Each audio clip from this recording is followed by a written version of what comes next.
Some political analysts in the United States say Senator Hillary Clinton has almost no chance of winning the Democratic Party's presidential nomination.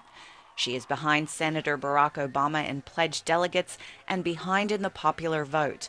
Matthew Dowd, political consultant for ABC television. But her ability to win it outright now is all but over. But women's rights groups say political observers have been wrong before about Clinton. Kim Gandy is president of the National Organization for Women in Washington, which has endorsed Clinton. The pundits get a lot of joy out of pronouncing someone dead and gone, and they've certainly done that to Senator Clinton several times, and she rises from their predicted ashes time after time. Gandy says women voters have been key to sustaining Clinton's candidacy when the odds seemed insurmountable. First, after Clinton's defeat in Iowa in January, women in New Hampshire defied media expectations and voted for her in large numbers. Then, following a string of losses in February, calls for Clinton to quit the presidential race peaked. But in March, Clinton won key victories in Ohio and Texas, again thanks to the women's vote. Now Clinton supporters argue that calls for her to abandon her presidential quest are premature. Gandy says there was a double standard applied to Clinton because of her gender, a bind that she says many women recognize from the workplace. If your male colleague is seen as assertive, the same behavior in you is called aggressive. Or if he's seen as detail-oriented or very deeply knowledgeable on a subject, she's called nitpicky.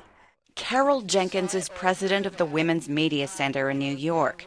She says women hold only 3% of what she calls clout positions in the mainstream media. As a result, she says, much of the political commentary about Clinton is from a male perspective. You find often reporters, pundits going over the line in describing her.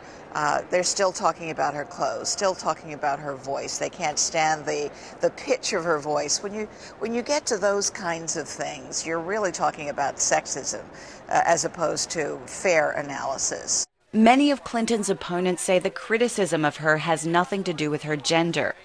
Janice ShawKrause is a senior fellow with Concerned Women for America's Beverly LaHaye Institute, a conservative group in Washington. Mrs. Clinton, unfortunately, is not a warm personality.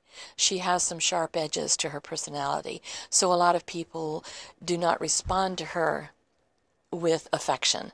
And many Democratic Party feminists reject Clinton in favor of Senator Barack Obama.